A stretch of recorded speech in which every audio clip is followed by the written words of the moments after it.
అమ్మాయి నమస్తే కళ్యాణ్ గారు. నమస్తే జయ గారు. కళ్యాణ్ గారు, రాజేష్ అని మనకి వాట్సాప్ లోనే మెసేజ్ వచ్చిందండి. ప్రేమ వ్యవహారం అంటే అతని మెసేజ్ని బట్టి మాకు అనిపించింది ఏంటంటే మెచ్యూర్డ్ గానే ఉన్నాడు. ఏదో చిన్న పిల్లలు తెలిసి తెలియని వయసు అట్లా అనిపించలేదండి.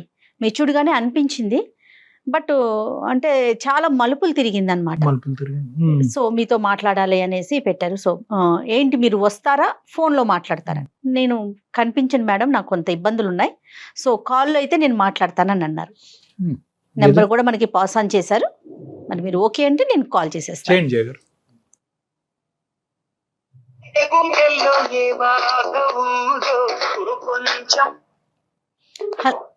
హలో, నమస్తే అండి రాజేష్ గారా?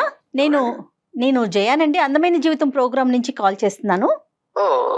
మేడం చెప్పండి మేడం. థాంక్యూ మేడం, మీరు వెంటనే మెసేజ్ పెట్టిన వెంటనే మీరు రిప్లై ఇచ్చిందండి. Thank you madam. మీ మెసేజ్ అంతా చూసాక ఇమ్మీడియట్ గా మీతో మాట్లాడాలి. డాక్టర్ కళ్యాణ్ చక్రవర్తి గారి సలహా సూచన చాలా అర్జెంట్ గా మీకు అవసరం అనిపించిందండి. సో అందుకని ప్రయారిటీగా మీరు తీసుకున్నాము. ఫ్రీ ఉన్నారా, మాట్లాడతారా? పర్లేదండి, మాట్లాడచ్చు. రైట్. కళ్యాణ్ గారు ఉన్నారండి, మాట్లాడండి ఒక్కసారి. హలో రాజేష్. హాయ్ సార్, నమస్తే సార్. హాయ్ రాజేష్, చెప్పండి. చెప్పండి, ఏంటి సమస్య ఏంటి? మాది వైజాగ్. నేను ఒక అమ్మాయిని లవ్ చేశాను సార్, శిరీష అని అమ్మాయి పేరు. చాలా రోజులు ఒక 3 years లవ్ చేసుకున్నాను సార్. ఇలాగా 3 years మేము చేసుకున్నాం, కానీ కొన్ని రోజుల తర్వాత అమ్మాయికి నాకు జాబ్ లేదు, కొన్ని రోజులు కనేసి వెళ్ళిపోయింది సార్ నా దగ్గర నుంచి. అంటే చదువుకునేటప్పుడు లవ్ స్టోరీ అండి? ఎట్లా మీది? అయిపోయిందండి. మా బీటెక్ లో ఉన్నప్పుడు లవ్ చేసుకున్నాం. ఓకే. కొన్ని రోజుల తర్వాత ఇంకా నేను జాబ్ ట్రయల్స్ లోనే ఉన్నా అండి. బీటెక్ అయిన వెంటనే ఇంకా అమ్మాయి లవ్ చేస్తుంది కదా, అమ్మాయి ఎలాగైనా పెళ్లి చేసుకోవాలని చెప్పి నేను జాబ్ ట్రయల్స్ లో ఉన్నా అండి. కాకపోతే నాకు నచ్చిన జాబ్ రాకపోవడంతో ఇంక నేను ట్రై చేస్తూనే ఉన్నాను. ఇంకా అమ్మాయి ఇంకా ఎలా వాళ్ళ ఇంట్లో ఫోర్స్ చేస్తున్నారు అని చెప్పి వేరే పెళ్లి చేసుకునేసిందండి శిరీష. అవునండి. అంటే కేవలం అమ్మాయికి ఉన్న కారణం ఏంటి? నీకు జాబ్ లేదు, వాళ్ళు మంచి సంబంధం తీసుకొచ్చారు అంతే. లైఫ్ సెక్యూరిటీ గురించి అమ్మాయి అటువైపు వెళ్ళింది. అవునండి, లైఫ్ సెక్యూరిటీ కోసం దానితో నేను ట్రై చేస్తుంటే కూడా నాకు నచ్చిన జాబ్ రావట్లేదండి. ఏదో చిన్న జాబులు చేయడానికి నాకు మంచి పర్సంటేజ్ తో నేను పాస్ అయ్యానండి. నాకు చిన్న జాబులు చేయడం ఇష్టం లేకుండా సరే వెయిట్ చేయి అని చెప్పానండి. కాదు, ఎవరి ఇంట్రెస్ట్ వాళ్ళది, కానీ ఇది ముందే మాట్లాడుకోలేదా మీరిద్దరు? అంటే ఇంత వ్యవధి ఉంది, వెయిట్ చేస్తానని చెప్పడంతోనే అమ్మాయి ఇంకా లవ్ స్టార్ట్ చేస్తామండి. మేము వెయిట్ చేసుకుని మనకి ఇష్టమైన జాబ్ చేస్తూ ఇంకా ఉందాం అనుకున్నాం, కానీ ఇంకా అమ్మాయికి ఇంట్లో ఫోర్స్ ఎక్కువ అవడంతో మ్యారేజ్ చేసుకున్నాను. రాజేష్ గారు మీకు చెప్పిందా తను, నాకు ఇట్లా మ్యాచ్ వచ్చింది, నేను చేసుకోబోతున్నాను, ఇంట్లో ప్రెషర్ ఉందనే విషయం చెప్పారా తను? చెప్పారు మేడం, చెప్పారు. రాజేష్, మీది వైజాగా? వైజాగ్ అండి. మీరిద్దరు బీటెక్ గీతమ్మా? అవునండి, అవును సార్. నువ్వు నా దగ్గరికి వచ్చావా? అవును సార్, మీ దగ్గర ఆల్రెడీ వచ్చాను. ఇంకా మీరు గుర్తుపట్టరు అని చెప్పేసి మీరు చెప్పలేదు సార్. అదే అంటే ఆ స్టోరీ లైన్ అదంతా కొద్దిగా it's rings a bell vague గాని. సరే రాజేష్, అంటే అదే కొన్ని రోజులు అమ్మాయి వెళ్ళిపోవడంతో ఇంకా నేను డిప్రెషన్ లోకి వెళ్ళిపోయాను సార్. ఇంకా మీ దగ్గరకు వచ్చి ఇంకా ఒక 2-3 years ని అలాగే బాధపడడంతో మా అమ్మ నాన్న మీ దగ్గరకు వచ్చారు సార్. ఆ రోజు మీకు గుర్తుంటుందో లేదో. ఇంకా అక్కడ మీరు ఇచ్చిన సూచనల ప్రకారం నేను ఏదో చూసుకొని మెల్లగా డ్రింక్స్ సిగరెట్లు అవన్నీ మానేసి ఏదో జాబ్ చేస్తాను. ఇప్పుడు మన ఇద్దరు గురించి కాదు ఇది, నాకు తెలిసి చాలా వరకు ఈ స్టోరీ గుర్తొచ్చింది నాకు. కానీ అసలు ఏం జరిగింది అన్నది కూడా మన ప్రేక్షకుల గురించి, జయ మేడం గురించి కూడా చెప్పాలి. అంటే ఆ అమ్మాయిని మీరిద్దరు విడిపోతారు అనేటటువంటిది over a period of time జరిగిందా? సడన్ గా షాక్ కి గురయ్యావా? నీ పరిస్థితి ఏంటి? తర్వాత డ్రగ్స్ ఆల్కహాల్ లోకి ఎందుకు వెళ్ళావు? అవన్నీ కూడా చెప్పాలి నువ్వు ఒక్కసారి. సార్ సడన్ గా ఒక రోజు అమ్మాయి కలుద్దాం అని చెప్పి నాకు కాల్ చేసి రమ్మని చెప్పింది సార్. మేము రెగ్యులర్ గా కలిసే చోటుకి.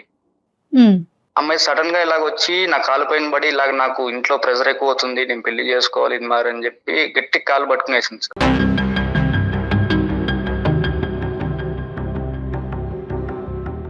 ఇంకా నాకు ఏం చేయాలి, ఏంటి నా పరిస్థితి ఏంటి అర్థం కావాలి. రోజు నార్మల్ గా మాట్లాడే అమ్మాయి ఈ రోజు ఏంటి ఇలా చేస్తుందని చెప్పి నాకు షాక్ లో ఉండిపోయాను. అమ్మాయి ఏడ్చి ఇలాగ నేను వెళ్ళిపోతాను, ఇంక నీతో కాదని చెప్పేసి బాధపడి వెళ్ళిపోయింది.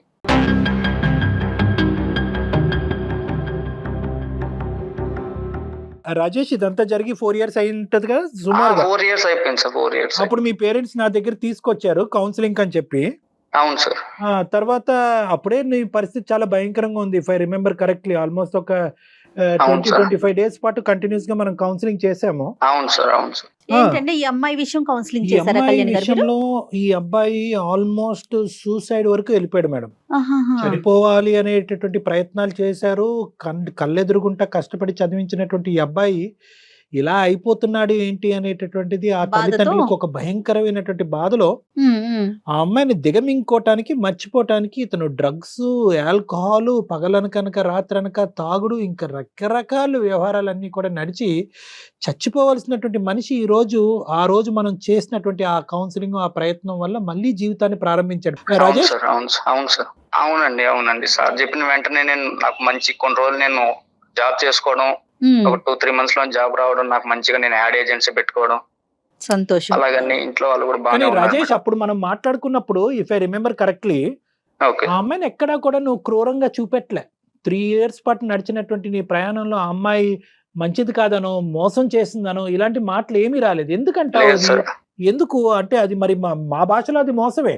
ఇంకా మీ అంత డీప్ గా అమ్మాయి ఎక్కడా గానీ నన్ను మోసం చేస్తుందని నాకు ఎప్పుడు అనిపించలేదు సార్. ఇంకా అమ్మాయి ఇంక తప్పని పరిస్థితుల్లో అలా చేసింది అని చెప్పి నేను ఇంకా కామ్ సరే అయిపోయాను సార్. పెట్టుకున్నా.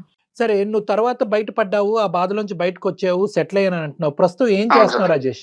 ప్రస్తుతం నేను వైజాగ్ లోనే యాడ్ ఏజెన్సీ ఒకటి పెట్టుకున్నాను సార్, కన్సల్టెన్సీ. వావ్, ఓకే, నీ సొంత బిజినెస్.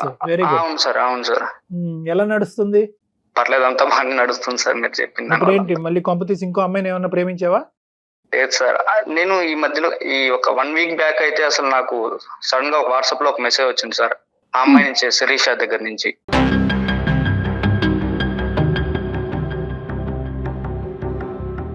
మళ్ళీ శిరీష దగ్గర నుంచా? అవును సార్. ఏది ఇప్పుడు 4 years తర్వాత, 3 years అవును సార్, తర్వాత? 4 years తర్వాత సార్. నువ్వు పెళ్లి చేసుకోలేదు ఇంకా? లేదు సార్, నేను ఇంకా లవ్ ఒకసారి బ్రేకప్ అయిన తర్వాత మళ్ళీ ఏ అమ్మాయి దగ్గర నేను ఇంకా కెరీర్ వైపు వెళ్ళిపోయాను సార్. మా ఇంట్లో వాళ్ళ దగ్గర ఇంకా బాధపడుతుంటే చూడలేక ఇంకా కెరీర్ వైపు వెళ్ళిపోయాను. బాగుందయ్యా, ఏం కాదులయ్యా ఇవన్నీ. ఇంకా నీ జీవితాన్ని ఇంకా అంటే నువ్వు కొంతవరకు బాగుపడ్డావు, కానీ ఇంకా పూర్తి స్థాయిలో ఆ అమ్మాయిని అయితే నీ మనసులో మర్చిపోలేదు. తీయలేదు, ఇంకా పెళ్లి చేసుకోవాలని డిసైడ్ అవ్వలేదు. మరి మీ తల్లిదండ్రులు నీ మీద ప్రెషర్ పెడుతున్నారా చేసుకోమని? అది కూడా లేదా? అందరూ ప్రెజర్ వదిలేసి- పెడుతున్నారు సార్, కాకపోతే నాకు పెళ్లి వద్దు, నాకు ఇంకా ఒక అమ్మాయి వెళ్ళిపోయింది, ఇంకా నాకు అవసరం లేదు, ఓకే నువ్వు నా జాబ్ కాపురం- వైపు కెరీర్ వైపు ఉండిపోదాం అని చెప్పి నేను ఇలా చూసుకుంటున్నాను సార్. ఇంట్లో ప్రెజర్ అయితే ఉంది కానీ లేకుండా ఎందుకు ఉంటుందండి? తల్లిదండ్రులు కోరుకుంటారు కదండి పిల్లలు ఈ బాగా కరెక్ట్ భవిష్యత్తు కాదు. ఆ బాగుండాలని. సబ్జెక్ట్ అక్కడ క్లోజ్ అయిపోయినప్పుడు నువ్వు ప్రేమ కొత్త అనేది పక్కన పెట్టి మళ్ళీ కొత్త జీవితం స్టార్ట్ చేసి కెరియర్ పరంగా నువ్వు ముందుకు వెళ్ళినప్పుడు అంతే ఇది కదా కూడా మొదలు కళ్యాణ్ పెట్టాలి గారు, కదా. అంతే కదా డాక్టర్ గారు. అరే, ఈ అమ్మాయి మళ్ళీ చేస్తున్నాను, కాకపోతే ఆ అమ్మాయి నేను ప్రేమించింది మర్చిపోలేకపోతున్నాను సార్, అందుకని చెప్పేసి. కాదు, ఈ అమ్మాయి మళ్ళీ ఎందుకు మెసేజ్ పెట్టింది? ఇదేంటి మాకు? ఏమంటది అసలు ఫైనల్ గా? ఆ అమ్మాయి నీ దగ్గరకు వచ్చేస్తానని చెప్తుంది మేడం.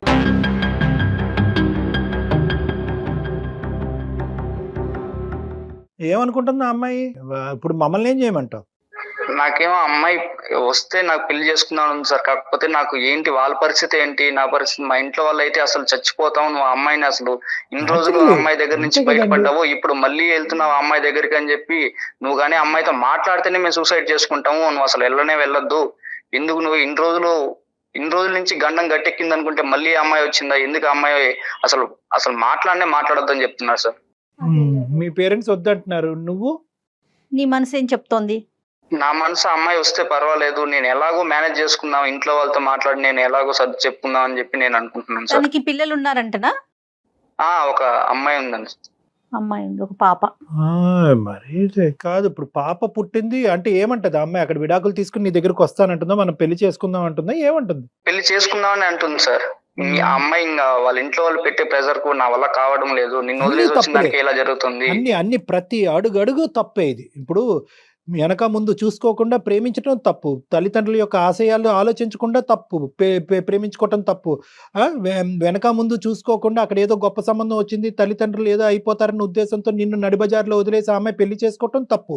ఈరోజు అక్కడ హింస భరించలేక మళ్ళీ నీ దగ్గరకు వచ్చి మళ్ళీ నువ్వే నాకు కావాలి అంటాం తప్పు. దానికి మించిన పెద్ద తప్పు ఏంటంటే, నువ్వు ఇంత కష్టపడి ఇందులోంచి బయటపడిన తర్వాత మళ్ళీ అదే బురదగుంటలోకి, సారీ ఇలా అంటున్నానని ఏం అనుకోవద్దు, మళ్ళీ అందులోకి దిగి మళ్ళీ ఇదే పరిస్థితి కొని తెచ్చుకోవటం అన్నిటికంటే పెద్ద తప్పు.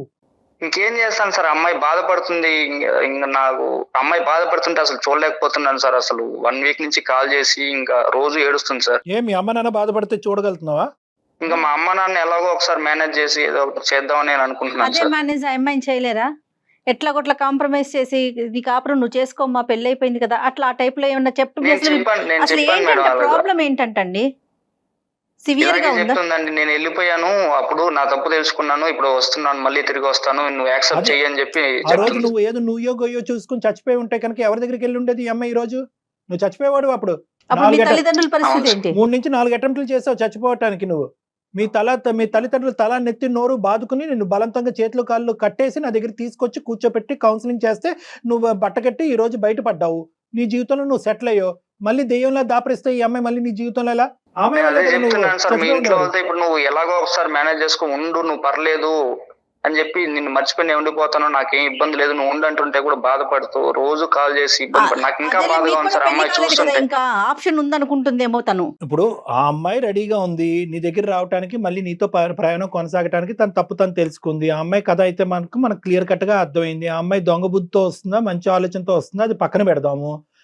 నువ్వేమనుకుంటున్నావు? నీ పరిస్థితి ఏంటి? ఆ అమ్మాయి ఆ రోజు కాల్ చేసిన వెంటనే ఎలా అయినా పర్లేదు, అమ్మాయి పెళ్లి అయిందా, పిల్లలు పుట్టారు, అవన్నీ నాకు అనవసరం సార్. అమ్మాయి నేను అంతలాగా ప్రేమించాను సార్. అంతలాగా ప్రేమించబట్టే సార్ ఆ రోజు నేను ఆ డ్రగ్స్ లోకి కానీ మందులోకి కానీ బానిస అయిపోయింది. అవును, ఇప్పుడు అసలు వాస్తవానికి నీకు కోపం రావాలి. ఆ అమ్మాయి నిన్ను ఆ పరిస్థితిలోకి తీసుకెళ్ళిందని. మరి నీకు కోపం వస్తుందా, ప్రేమ పుట్టుకొస్తుందా? అదంతా నాకు వద్దు సార్. అమ్మాయి నాకు కావాలి అంతే సార్. అమ్మాయి నేను గాఢంగా ప్రేమించాను సార్. అమ్మాయి ఎలాగున్నా పర్లేదు సార్. అమ్మాయి ఎలా ఉన్నా పర్వాలేదు, ఎలాగున్నా పర్లేదు. అమ్మాయి అక్కడ బాధపడుతుంటే నేను అసలు చూడలేకపోతున్నాను సార్. రోజు ఫోన్ చేసి బాధపడుతుంటే. పేరెంట్స్ ని ఒప్పించుకోగలరా డాక్టర్ గారు? మీరు చూసారు కదా పేరెంట్స్ ని, వాళ్ళ మనస్తత్వం ఎలా అనిపించింది మీకు? పేరెంట్స్ ని ఒప్పించేస్తారు మేడం. ఎందుకంటే ఇతను ఒకే ఒక కొడుకు, పంచ ప్రాణాలు కొడుకు అంటే ఆ అబ్బాయి అంటే ఆ పేరెంట్స్ అతి పెద్ద సమస్య కాదు. ఈ రోజు ఈ అబ్బాయి ఎంత కష్టం మీద ఈ రోజు బయటపడ్డాడు. ఈ రోజు మళ్ళీ 4 సంవత్సరాల తర్వాత చచ్చిపోవాల్సిన మనిషి ఈ రోజు బ్రతికి బయట ఉండి మళ్ళీ అదే అందులోకే వెళ్తాను, ఆ అమ్మాయితో పాటే ఉంటాను అనేటటువంటిది. అసలు ఆ అమ్మాయి చెప్పే కథ అంతా నిజమని ఎలా అనుకుంటాం రాజేష్ మనం? ఆ అమ్మాయి నిజంగా అక్కడ నరకయాతన అనిపిస్తుందో లేదో, ఈ అమ్మాయిదే ఏమైనా తప్పు ఉందేమో ఇలా అంటున్నాను అనేది ఏం కాదు. కానీ లేదు సార్, అమ్మాయి కరెక్ట్ గానే ఉంది సార్. అమ్మాయిని బాధపడుతుందని చెప్పి నాకు చాలా సార్లు చెప్తూనే ఉంది సార్. అమ్మాయి బాధపడుతుంటే నేను అసలు చూడలేకపోతున్నాను అసలు. సరే ఇప్పుడు ఏం చేద్దాం అంటావు? మాకెందుకు చేస్తావు? మళ్ళీ నీకు వార్నింగ్ ఇస్తున్నాను రాజేష్. నువ్వు మళ్ళీ తెలిసి మళ్ళీ ఇందులో దిగి మళ్ళీ డిప్రెషన్కో పిచ్చోడ్లోగా అయ్యి మళ్ళీ తాగుడుకో డ్రగ్స్కో బానిస అయితే కనుక నేను కాదు కదా ప్రపంచంలో ఏ సైకియాట్రిస్ట్ నేను బయట వెళ్ళాడు. ఇది నీకు లాస్ట్ అండ్ ఫైనల్ అవకాశం. బాగా ఆలోచించే మాకు చేసావని మేము అనుకుంటున్నాం సార్. ఆలోచించి ఒక్కసారి నేను కాన్ఫరెన్స్ పెడతాను, ఒక్కసారి మాట్లాడండి సార్. ఎలాగైనా మమ్మల్ని కలపండి సార్. కలిసే కాన్సెప్ట్ లోనే ఉన్నాడు రాజేష్. ఎక్కడుంది ఆ అమ్మాయి ప్రస్తుతం? అమ్మాయి వాళ్ళు చెన్నైలోనే ఉంది సార్. వాళ్ళ ఇంట్లోనే ఉంది. చెన్నైలో ఉంటారు వాళ్ళు. సరే కలపండి. ఆ అమ్మాయి పేరు శిరీష సార్. ఓకే కలపండి, ట్రై చేద్దాం. అసలు ఏమనుకుంటుందో. చాలా డేంజర్ అమ్మా ఇది. ఇదేంటంటే అసలు ఒక మనిషి స్వచ్ఛంగా చాలా నీతివంతుల్లాగా ప్రేమించినటువంటి ఒక వ్యక్తి ఆ ప్రేమ విరిగిన తర్వాత అందులో బయటపడటం అనేది చాలా కష్టం. ఆ హెవీనెస్ ఉంటుంది చూడండి, అది ప్రపంచంలో అన్నిటికంటే పెద్ద డిప్రెషన్ అని నేను అనుకుంటున్నాను. దాన్ని గ్రీఫ్ అంటారు. అంటే ఒక మనిషి చనిపోతే ఎంత బాధ ఉంటుందో అంత బాధ ఉంటుంది. హలో కన్నా. హలో కన్నా, చాలా సేపటి నుంచి నీ కాల్ కోసమే వెయిట్ చేస్తున్నా. ఇంత టెన్షన్ పడినాను తెలుసా, కాల్ చేస్తావో లేదో అని. శిరీష, నేను అందమైన జీవితం అనే ప్రోగ్రామ్ కళ్యాణ్ చక్రవర్తి గారు మాట్లాడుతున్నారు, కాన్ఫరెన్స్ లో ఉన్నారు. ఒకసారి మాట్లాడతారండి. ఓకే కన్నా. అమ్మ కన్నాను ముద్దుగా పిలుచుకుంటావా మీ రాజేష్ ని? అవును సార్, కన్నా అని. అతని కలవని 4 సంవత్సరాలు కూడా మీ ఇంట్లో కన్నా అనే స్మరిస్తున్నావా? ఓకేనమ్మా సార్. తన గురించి అయితే ఆలోచిస్తూనే ఉన్నా సార్. 4 years ఎంత కష్టం పడుతున్నాను నాకే తెలుసు సార్. అది కాదమ్మా, నేను ఒకే ఒక పాయింట్ నిన్ను అడుగుతున్నాను శిరీష. ఈ అబ్బాయి చాలా అంటే చాలా భయంకరమైనటువంటి మానసిక పరిస్థితుల నుంచి మేము కింద మీద పడి ఈ అబ్బాయికి మళ్ళీ ఇంకో పునర్జన్మ ఇచ్చినటువంటి వాళ్ళం అయ్యాము. వాళ్ళ తల్లిదండ్రులకి చాలా నేరోగా ఒక భయంకరమైనటువంటి పరిస్థితిలో మిస్ అయ్యి ఈ రోజు మళ్ళీ ఆ కొడుకు స్థిరపడ్డాడు, హ్యాపీగా ఉన్నాడు అనేటటువంటి ఒక ఆనందంలో ఉన్నారు వాళ్ళు ఈ 4 years బట్టి. ఏం జరిగింది, ఎలా జరిగింది అనేది అంతా నీకు తెలుసు. నీకు తెలియనటువంటి కథ ఏమీ కాదు కదమ్మా శిరీష? మరి నువ్వు కాదు వద్దు అని అనుకున్నటువంటి వ్యక్తిని ఈ రోజు మళ్ళీ కావాలని ఎందుకు అనుకుంటున్నారు? సార్ నేను చేసింది నిజంగా తప్పే సార్. కానీ నేను తనకి చెప్తూనే ఉన్నా జాబ్ తెచ్చుకో, మ్యారేజ్ చేసుకుందామని. కానీ మ్యారేజ్ టైంకి ఇంకా తనకి ఎంత చెప్పినా కూడా వినలేదు సార్. ఏ అమ్మాయి అయినా సెటిల్ అయిన అబ్బాయినే కదా సార్ కావాలనుకునేది. అలానే నేను కూడా ఒక ప్రాక్టికల్ అమ్మాయి లాగానే ఆలోచించిన. సెటిల్ అయిన అబ్బాయిని చేసుకొని ఇంట్లో కూడా ఫోర్స్ వస్తుండింది సార్. మరి మీరు వెయిట్ చేయాల్సింది కదా, మీకు అంత ఇష్టం అంత ప్రేమ ఉన్నప్పుడు. మేడం నేను 3 years నుంచి మేడం నేను తనకి ఎంతగా చెప్తున్నాను, తను కూడా మీ ఇప్పుడు అన్నాను పరిచయం కదా మేడం, 4 line years లో అడగండి. కాదమ్మా, మీ పరిచయం 4 years. 1 సంవత్సరం తర్వాత నువ్వు వెంటనే నువ్వు జాబ్ అని స్టార్ట్ చేసావు, అతనికి జాబ్ రాలా, నువ్వు పెళ్లి చేసుకున్నావు, వెళ్ళిపోయావు. మేడం నేను చేసింది తప్పే మేడం, ఇంట్లో ఈ టార్చర్ పర్లేదు మేడం, లాస్ట్ అండ్ ఫైనల్ లో ఇంకా తను తప్ప ఇంకెవరు లేరు మేడం నాకు. నాకు కదమ్మా, అసలు నీ ప్రాబ్లం ఏంటమ్మా? అక్కడ ఏంటి మీకు ఏమి problem? ఎందుకు వచ్చావు మళ్ళీ ఇతని జీవితంలోకి? ఇందాక నా క్వశ్చన్ కి ఆన్సర్ చెప్పండి. Why did you come back? ఎందుకు మళ్ళీ కావాలనుకుంటున్నావు కన్నాని? సార్ నేను మ్యారేజ్ అయిన ఫస్ట్ రోజే మా హస్బెండ్ అడిగారు సార్, నీకేమైనా లవ్ అఫైర్స్ ఉన్నాయా అలా ఇలా అని అడిగారు. తను ప్రాక్టికల్ గా ఆలోచిస్తున్నాడు కదా అన్నట్టు నేను అవును ఇలా ఉండింది అని చెప్పాను సార్. ఓకే, అప్పటి నుంచి ఇంకా స్టార్ట్ అయింది సార్. ఇంట్లో వాళ్ళు అంతే సార్, తను అంతే.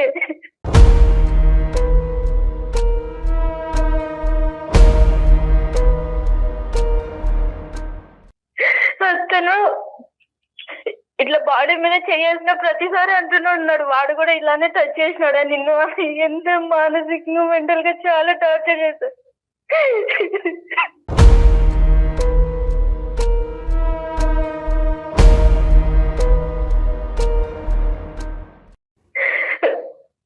ఇప్పటికే ఒక పాప ఉంది సార్, ఆ పాప పుట్టిన తర్వాతనే ఇట్లా కాస్త నేను చూస్తున్నట్టు మనిషిగా కూడా చూడదు సార్ ఇంట్లో నన్ను. అత్తగారు మామగారమ్మా? పొద్దుటి నుంచి సాయంత్రం వరకు అత్త మామలు ఇద్దరు అంతే సార్, కూతురు లెక్క చూసుకుంటారు అనుకుంటే అట్లా కూడా చూసుకోరు.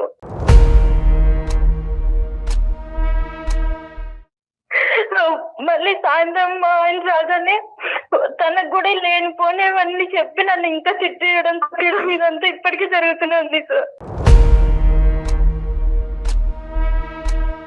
అంటే ఈ చిత్రహింస అంతా మాటల్లో అమ్మా, లేదంటే చేతలు కూడా ఉన్నాయా? చేతులు కూడా ఉన్నాయి సార్.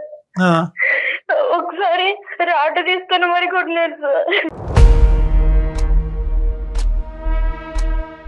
ఇది ఒక్కటే కారణం అమ్మా? కేవలం సార్ మీరే ఏదో ఒకటి చేయాలి. అది కదమ్మా, ఇప్పుడు ఎందుకు ఈ నిర్ణయం తీసుకున్నావు? అంటే నీ కన్నా అనే వ్యక్తి ఇంకా పెళ్లి కాకుండా ఉన్నాడు అనేది నీకు తెలుసా?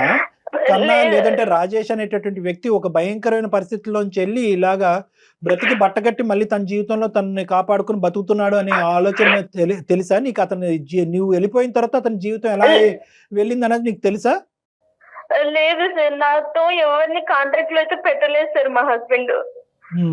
తన నెంబర్ ఎప్పుడో ఉండేదో అదే అన్బ్లాక్ చేసి నేను ఇప్పుడు మెసేజ్ చేశాను సార్. నా లైఫ్ మీద నాకు ఆశ లేదు సార్, ఇంకా ఒకే ఒకటి నాకున్న దారంటూ రాజేష్ నా కన్నా మాత్రమే సార్. తను కూడా ఇంకా వద్దంటే నాకు ఇంకా సూసైడ్ తప్ప ఇంకో దారి లేదు సార్, నాకు నేను చచ్చిపోతా.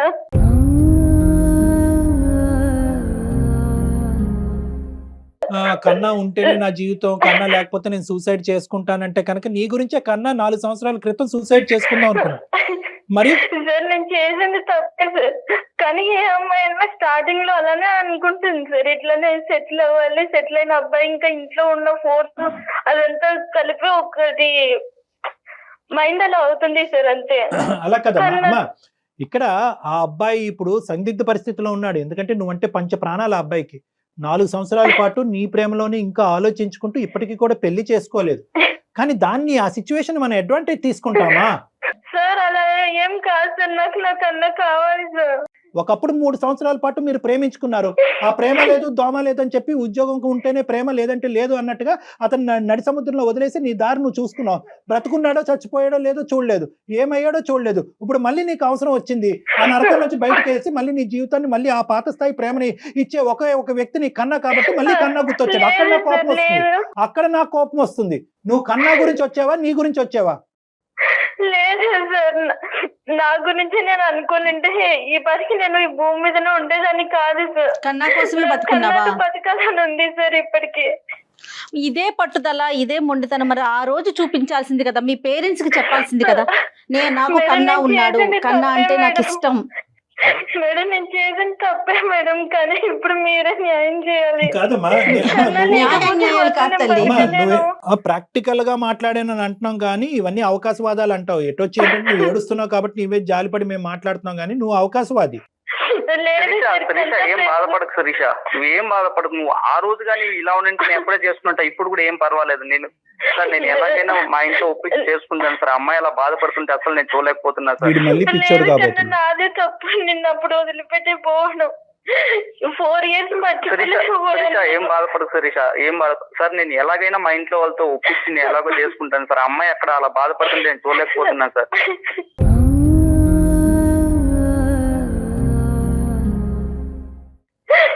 కాదు శిరీష, ఏడో అమ్మా శిరీష, నేను ఒక 2 నిమిషాలు మాట్లాడచ్చా? చెప్పండి సార్. మీ ప్రేమకి ఏమి నేను వ్యతిరేకను కాదు, ఓకే, మీ భవిష్యత్తులకి నేను వ్యతిరేకను కాదు. నాకు కన్నా యొక్క భవిష్యత్తు కూడా ఇంపార్టెంట్. ఎందుకంటే కనుక అతను ఈ రోజు బ్రతికి బయటపడ్డాడు. 1-10 సార్లు చెప్తున్నాను. ఎందుకంటే అతను గెడ్డాలు పెంచుకుని పిచ్చోడు లెక్క ఉంటూ తాగుడుకు బానిసయ్యి ఈడ్చుకుని 2 కాళ్ళు 2 చేతులు కట్టేసి వాళ్ళ తల్లిదండ్రులు నా దగ్గర తీసుకొచ్చారమ్మా. ఆ సన్నివేశం నువ్వు ఒక్కసారి చూస్తే కనుక నీకు అర్థం అవుతుంది. నీ తప్పైపోయింది అని చెప్పి మీరు అందరూ చాలా సింపుల్ గా మాట్లాడేస్తారు. అవసరానికి ఏది పట్టుకోవాలో మీరు అది పట్టుకుంటారు. మీకు బాగానే అలవాటు. నేను ఈ రోజు లేదు, అప్పుడు ఫ్యామిలీ గురించి నేను తనని దూరం పెట్టాల్సి వచ్చింది, కానీ తనంటే ఇష్టం లేక కాదు సార్. అమ్మ, ప్రేమించినప్పుడు ఎవరో ఒకరిని దూరం పెట్టాలి. ప్రేమ అనేటటువంటిది వచ్చినప్పుడు పోరాటం తప్పదు, త్యాగాలు తప్పదు. సార్ నేను తనకి చెప్తూనే ఉన్నాను సార్. అడుక్కు తిని పోషిస్తాడమ్మా నిన్ను. నీకేంటమ్మా ప్రాబ్లము? నువ్వు ప్రేమను కాపాడుకో. చేసింది తప్పే ఒప్పుకుంటున్నాను సార్, కానీ నాకు తను కావాలి సార్. అమ్మ, తప్పు 2 తప్పులు అవ్వకూడదు అని చెప్పి నేను ఈ రోజు ఈ విధంగా మాట్లాడుతున్నాను. మీ ప్రేమకు వ్యతిరేకం కాదు, తప్పు 2 తప్పులు అవ్వకూడదు. ఇక్కడ మీ ఆయన కుటుంబం ఉంది, మీ అత్తారిల్లు ఉంది, మీ అమ్మ నాన్న ఉంది, పాప ఉంది, అటువైపు వాడు అమ్మ నాన్న ఉన్నారు. ఇప్పుడు ఒప్పుకుంటారా? ఎంతమందిని ఒప్పిస్తారు? సార్ ఏం పర్లేదు సార్, నేను ఇంకొకసారి కావాలంటే అక్కడ వెళ్ళడానికి నేను సిద్ధంగానే ఉన్నాను. కానీ శిరీష అది చూస్తున్నాను. దేనికన్నా రెడీ అయ్యి, శిరీషకి 10 మంది పిల్లలున్నా రెడీ అయ్యి, ఏదన్నా రెడీ అయ్యి. వాళ్ళందరూ వచ్చి నిన్ను నరికి నీకు ఉప్పు కారం రాస్తారు వాళ్ళందరూ కలిపి. అర్థమవుతుందా? నువ్వేమనుకుంటున్నావు? నీ తల్లిదండ్రులు పడిన బాధ డాక్టర్ గారికి తెలుసమ్మా. నీ కండిషన్ లో నీకేం తెలుసు? నువ్వు కాసేపు ఆగు బాబు కన్నా. నువ్వు ఒక 2 నిమిషాలు ఆగు. నీకు బ్రెయిన్ వర్కౌట్ అవ్వట్లేదు. నువ్వు అప్పుడు చేసిన తప్పే మళ్ళీ చూడలేకపోతున్నాను. ఆ చిత్రహింసల నుంచి బయటెట్టడానికి మాకు ఒక మార్గం ఉంది, మాకు ఒక అనుభవం ఉంది, మాకు ఒక ఆలోచన ఉంది. నీ ప్రేమ గొప్పదే. ఆ ప్రేమ అప్పుడే తెగిపోయింది, అప్పుడే అన్యాయానికి గురైంది. దాన్ని ఎందుకు మళ్ళీ ఇప్పుడు రివైవ్ చేసి మళ్ళీ దానికి ప్రాణం పోస్తారు? Sir please sir, 4 years marriage అయినా కూడా కన్నాను తెలుసుకుని రోజు అంటూ లేదు సార్ నా లైఫ్ లో. ఎక్కడున్నావమ్మా? ఆలోచించుకుంటూ కూర్చున్నావు అంతే. నువ్వు ఆలోచించుకుంటూ కూర్చున్నావు. నువ్వు కంఫర్ట్ జోన్ లో లేకపోతే నీకు రాజేష్ గుర్తొస్తాడా? లేదు, ఆ పిచ్చోడేమో నాకు అయినా పర్వాలేదు అంటాడు. ఆ పిచ్చోడు నిజంగా అనకూడదేమో ఈ మాట. గానీ లేదు, నిజంగా ఇది ఒక నిజంగా పిచ్చితనమే మేడం. ఇది రాజేష్ విషయంలో పిచ్చితనం. అమ్మ ఒకటి మెచ్యూరిటీ పర్లేదు మేడం, నాకు అమ్మాయి ఇలా బాధపడుతుంటే చూడలేకపోతున్నాను. నువ్వు బాధపడితే చూడలేవు. ఆ అమ్మాయికి 10 మంది పిల్లలు ఉన్నా ఓకే, వాళ్ళ ఆయన వచ్చి నిన్ను తన్నా కూడా నీకు ఓకే. నీ కన్న తల్లిదండ్రుల గురించి మాత్రం వద్దు ఆలోచించావు. వాళ్ళు ఏమైపోతారన్న ఆలోచన లేదు, ఏమీ లేదు. నువ్వు ఒక 2 నిమిషాలు ఆగు అమ్మా. నువ్వు ఏడవకుండా 1 నిమిషం వెయిట్ చేయమ్మా. నువ్వు ఏడవకుండా ఒక నిమిషం వెయిట్ చేయి. మీరు పెళ్లి కాకముందు మీరు ఎంతన్నా పోరాటం చేయండి. పెళ్లి అయ్యి ఒక ఇంటికి ఇల్లాలు అయిన తర్వాత, అక్కడ ఒక బిడ్డను కన్నా తర్వాత ఆ కుటుంబాన్ని ఎలా రెక్టిఫై చేద్దాం, ఆ మ్యారేజ్ ఇష్యూని ఎలా రెక్టిఫై చేద్దాం చూద్దాం. తన లైఫ్ స్పాయిల్ చేయడానికి నేనేం తన శత్రువుని కాదు కదా సార్. తన ప్రాణం కన్నా ఎక్కువ ఇష్టమని అమ్మాయి సార్.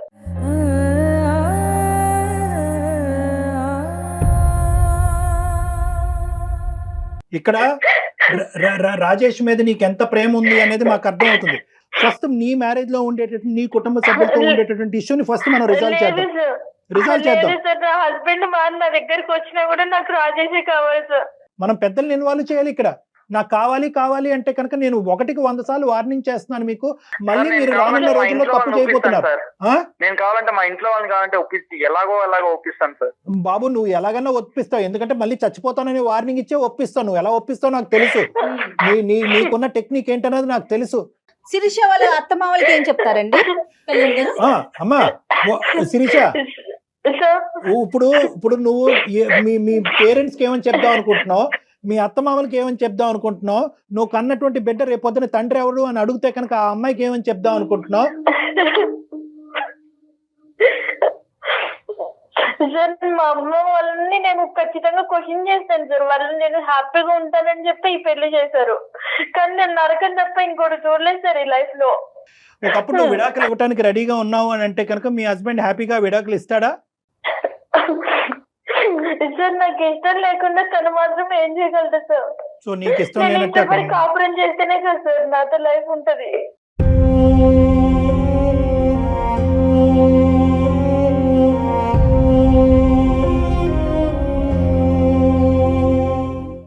సరే అమ్మ, ఇప్పుడు ఏం చేద్దాం అని అంటావు? ఏ విధంగా దీన్ని ముందుకు తీసుకెళ్ళాలి అనేది నీ ఉద్దేశం?